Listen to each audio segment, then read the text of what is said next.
నమస్తే, welcome to one TV news. ముందుగా బులెటిన్లో హెడ్లైన్ చూద్దాం.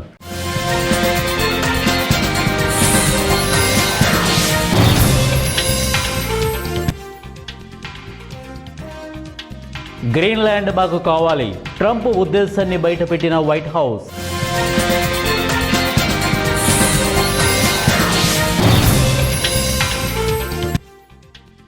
అంతర్జాతీయ అంతరిక్ష కేంద్రంలో మెడికల్ ఎమర్జెన్సీ, భూమిపైకి క్షేమంగా 4 వ్యోమగాములు.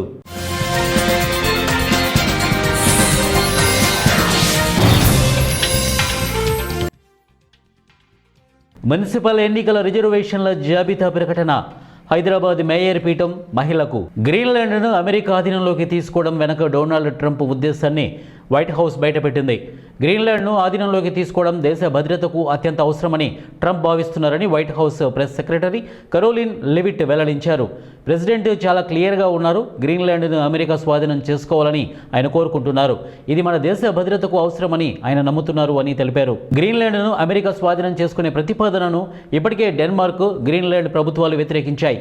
అయినప్పటికీ ఆర్కిటిక్ ప్రాంతంలో అమెరికా భద్రతపై చర్చించేందుకు వాషింగ్టన్తో కలిసి ఉన్నత స్థాయి వర్కింగ్ గ్రూపును ఏర్పాటు చేసినట్లు ప్రకటించాయి.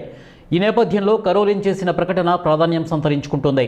అంతర్జాతీయ అంతరిక్ష కేంద్రం నుంచి 4 వ్యోమగాములు సురక్షితంగా భూమిపైకి చేరారు. ఐఎస్ఎస్లో ఓ వ్యోమగామికి మెడికల్ ఎమర్జెన్సీ తలెత్తడంతో మిషన్ను ముందుగానే ముగిస్తున్నట్లు ఇటీవల నాసా ప్రకటించింది. ఈ నేపథ్యంలో అనారోగ్యానికి గురైన వ్యోమగామి సహా 4 ఆస్ట్రోనాట్లతో కూడిన క్రూ 11 డ్రాగన్ వాహన నౌక ఎండీవర్ గురువారం అమెరికాలోని కాలిఫోర్నియా తీరంలో సముద్ర జలాల్లో సురక్షితంగా దిగింది. ఇక క్రూ 11 మిషన్లో 4 వ్యోమగాములు ఆగస్టులో అంతర్జాతీయ అంతరిక్ష కేంద్రానికి వెళ్లారు. ఈ ఏడాది తొలి స్పేస్ వాక్ను నాసా ఇటీవల ప్రకటించింది. జనవరి 8న అంటే అమెరికా కాలమాన ప్రకారం వ్యోమగాములు మైక్ ఫిన్నీ, జెన్ కార్డ్మన్ 6.5 గంటల పాటు స్పేస్ వాక్ చేయనున్నట్లు వెల్లడించింది. అయితే చివరి నిమిషంలో దీన్ని నాసా నిలిపివేస్తుంది. క్రూ 11 మిషన్లో వెళ్లిన ఓ వ్యోమగామికి మెడికల్ ఎమర్జెన్సీ తలెత్తడంతో స్పేస్ వాక్ను నిరవధికంగా వాయిదా వేస్తూ వ్యోమగాములను మిషన్ పూర్తి కాకముందే తిరిగి భూమి మీదకి తీసుకురానున్నట్లు ప్రకటించింది. మున్సిపల్ ఎన్నికల నేపథ్యంలో రాష్ట్రంలోని మున్సిపల్ కార్పొరేషన్ల మేయర్లు, మున్సిపల్ చైర్పర్సన్లకు రిజర్వేషన్లు ఖరారయ్యాయి. ఈ మేరకు మున్సిపల్ శాఖ డైరెక్టర్ శ్రీదేవి శనివారం ఖరారైన రిజర్వేషన్ల జాబితాను విడుదల చేశారు. వీటిలో 50% కార్పొరేషన్లను మహిళలకు రిజర్వేషన్లు చేసినట్టు వెల్లడించారు. మొదట ఎస్టీ, ఎస్సీ రిజర్వేషన్లు ఖరారు చేశామని, లాటరీ ద్వారా 50% మహిళలకు రిజర్వేషన్లు కల్పించామని వివరించారు. రాష్ట్రంలోని 10 కార్పొరేషన్ల రిజర్వేషన్లు ఖరారు ఈ విధంగా ఉన్నాయి. ఎస్సీ, ఎస్టీ 1 చొప్పున, బీసీ మహిళలకు 3 మేయర్ పోస్టులకు రిజర్వేషన్ కల్పించామని అన్నారు.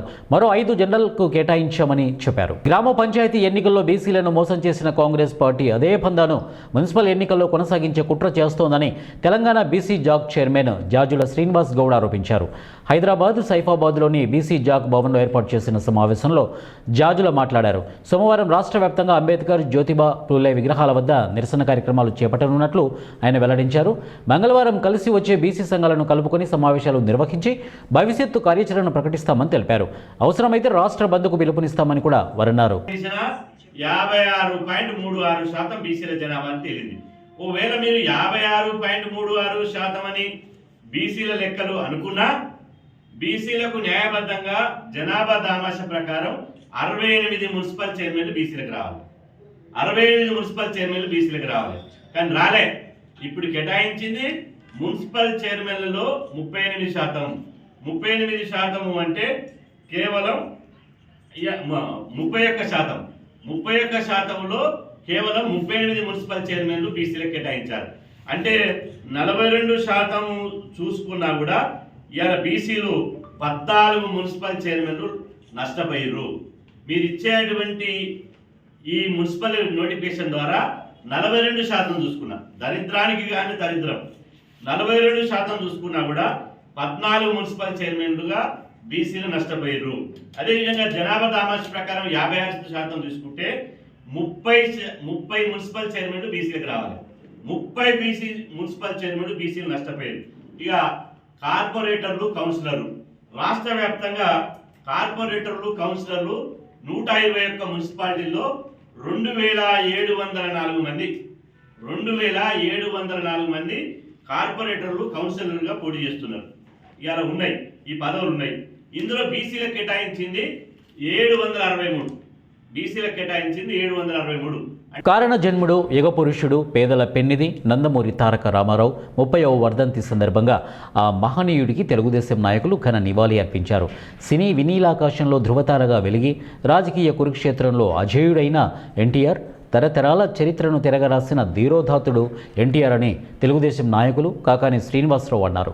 తెలుగువారి ఆత్మగౌరవాన్ని ఆకాశమంత ఎత్తులో నిలబెట్టేందుకు పోరాటం చేసిన ఆయన మనందరికీ కిలో ₹2 బియ్యం, సామాజిక భద్రతా పింఛన్లు, పక్కా ఇళ్ల నిర్మాణం, రైతుకు విద్యుత్తు, మండల వ్యవస్థతో స్థానిక స్వపరిపాలన, ఆడబిడ్డలకు ఆస్తిలో హక్కు, రాయలసీమకు సాగు, తాగునీటి ప్రాజెక్టులు లాంటి అనితర సాధ్యమైన సంక్షేమాభివృద్ధి పథకాలతో చరిత్ర గతిని మార్చిన ఆ మహనీయుడు మనకు ఆదర్శమని సర్పంచ్ గోలి వసంతకుమార్ అన్నారు.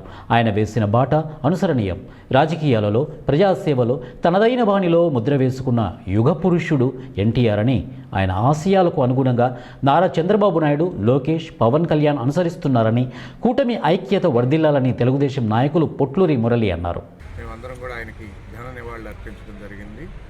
ఇది ఎంతో బాధాకరమైన రోజైనా కూడా, ఆయన మరుగున పడిన రోజైనా కూడా ఆయన ఆశయాల్ని ముందుకు తీసుకెళ్తామని ఇందాక సీనియర్ నాయకులు కాకాని శ్రీనివాసరావు గారు చెప్పినట్లు, వాస్తవంగా రామారావు గారు రాకముందు రాజకీయాలు చాలా ఉన్నత స్థాయి వ్యక్తుల చేతుల్లోనే ఉండేయనే అపోహ ఉండేదండి.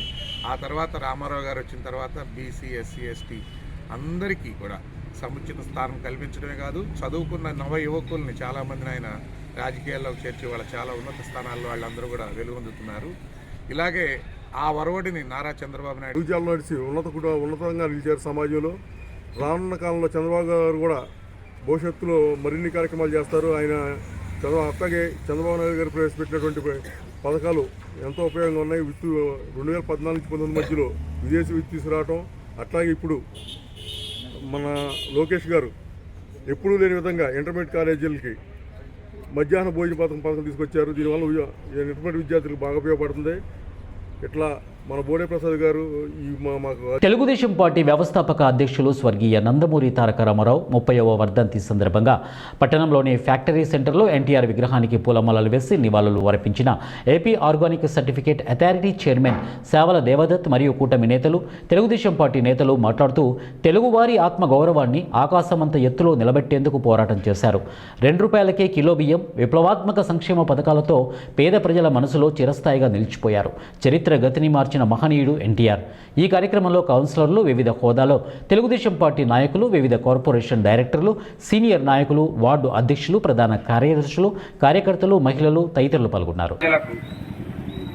3 నినాదాలతో కూడు, గూడు, గుడ్డ ఇవన్నీ కూడా పేద ప్రజలకు అందాలి అన్న ఒక ఆలోచనతో పార్టీ స్థాపించిన దగ్గర నుంచే సంక్షేమ పథకాలు ₹2 కిలో బియ్యం దగ్గర నుంచి కూడా ఆనాటి నుంచి ఈ రోజు వరకు కూడా, ఈరోజు మనం చూస్తే భారతదేశంలో ఉన్న అన్ని రాష్ట్రాల్లో కూడా సంక్షేమ పథకాలు అమలు జరుగుతున్నాయంటే ఆ రోజు ఆ మహాత్ముడు పేద ప్రజల గురించి ఆలోచించి ప్రవేశపెట్టిన సంక్షేమ పథకాలు ఈరోజు మంచి ఫలాలను ఎవరైతే ఏ సామాజిక వర్గాలకైతే అందాలో అవన్నీ కూడా ప్రతి ఒక్క ప్రభుత్వం కూడా చేసుకుంటూ ముందుకు వెళ్తుంది. మరి ముఖ్యంగా ఆంధ్రప్రదేశ్లో తెలుగుదేశం ప్రభుత్వం, తెలుగుదేశం సారథ్యంలో నారా చంద్రబాబు నాయుడు గారి నాయకత్వంలో కూటమి ప్రభుత్వం అధికారంలోకి వచ్చిన తర్వాత మనం చూసాం, గత 5 సంవత్సరాల్లో ఆంధ్రప్రదేశ్ రాష్ట్ర ఆర్థిక పరిస్థితి ఏ విధంగా ఉంది, రాక్షస పాలన ఎలా జరిగింది, ఒక పరిపాలన మీద పరిపక్వత లేని అవగాహన కూడా సాహసం చేయలేదు. అదే స్కీమ్స్ ని కంటిన్యూ చేశారు. పేద ప్రజలకు సమాజంలో ఎక్కువ % పేదలు ఉన్నారు, వారి అభ్యున్నతే ముఖ్యంగా ఆయన భావించి సమాజానికి ఉపయోగపడే ఎన్నో కార్యక్రమాలు, ఆయన కార్యక్రమాలు చెప్పాలంటే ఒక రోజు పడుతుంది. ఎందుకంటే ఈ మండల వ్యవస్థ స్టార్ట్ చేసింది అంటే ఆయనే, సొసైటీస్ బైఫర్కేట్ చేసింది ఆయనే. అదేవిధంగా ₹2 కిలో బియ్యం కానివ్వండి, పక్కా ఇళ్ళు కానివ్వండి, ఆ పెన్షన్ విధానాన్ని ఆయన రోజుల్లో చిన్న మొత్తంతో స్టార్ట్ చేసిన పెన్షన్ ఏ రాజకీయ నాయకుడు వచ్చినా కూడా, ఎవరు ముఖ్యమంత్రి అయినా కూడా వాటిని ఇప్పుడు మన ముఖ్యమంత్రి గారు 4,000 రూపాయలకు చేసి పేద ప్రజలను ఆదుకుంటున్న పరిస్థితి. అట్లాంటి సాహసమైన నిర్ణయాలు ఎన్నో చేశాడు.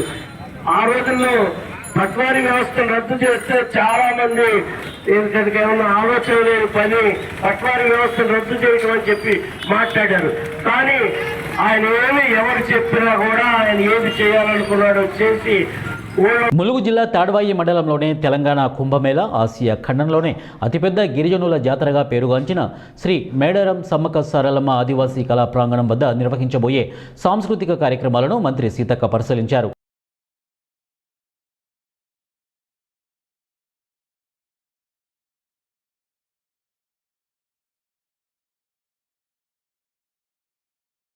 పోలవరం మండలం పోలవరం గ్రామంలో తెలుగుదేశం పార్టీ వ్యవస్థాపకుడు దివంగత మాజీ ముఖ్యమంత్రి నందమూరి తారక రామారావు వర్ధంతిని పురస్కరించుకొని ఘనంగా నివాళులర్పించారు. ఈ సందర్భంగా ఏపీ ట్రైకార్ చైర్మన్ పోలవరం నియోజకవర్గం ఇన్ఛార్జి బొరగం శ్రీనివాసులు మాట్లాడుతూ ఎన్టీఆర్ తెలుగు ప్రజల జీవితాల్లో చెరగని ముద్ర వేశారని గుర్తు చేశారు. పేదవాడికి కిలో 2 రూపాయలకు బియ్యం అందించి కోట్లాది మంది ఆకలి తీర్చిన ఘనత ఎన్టీఆర్కే దక్కుతుందని తెలిపారు. ఆయన ఆశయాలు, సంక్షేమ పథకాలు నేటికీ ప్రజలకు మార్గదర్శకంగా నిలుస్తున్నాయని పేర్కొన్నారు. ఎన్టీ రామారావు గారు పార్టీ పెట్టి 1982 చిన్న మొక్కని నాటి ఈరోజున పార్టీ మొత్తం ఆంధ్ర రాష్ట్రం మొత్తం పెద్ద వృక్షమై వృక్షంగా మారి ఎవరు ఉపయోగలేనంత మద్దతుతో ఏర్పడింది పార్టీ. కాబట్టి ఈ పండుగ చేసుకోవాలంటే ఆయన స్మరించుకోవడం, ఆయన స్మరించుకోవాలంటే కనుక ఈ పార్టీని ఆ పార్టీ నీళ్ళలో ఉన్నందుకు చాలా గర్వపడతాం. అదే రకంగా ఆయన వర్ధంతి సందర్భంగా అందరూ కూడా ప్రభుత్వం హాస్పిటల్కి వెళ్ళి పళ్ళు బులెటిన్ ముగించే ముందు హెడ్లైన్స్ మరొకసారి.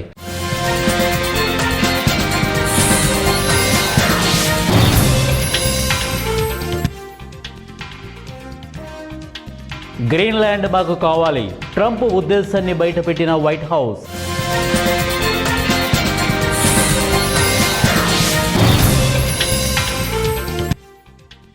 అంతర్జాతీయ అంతరిక్ష కేంద్రంలో మెడికల్ ఎమర్జెన్సీ, భూమిపైకి క్షేమంగా 4 వ్యోమగాములు.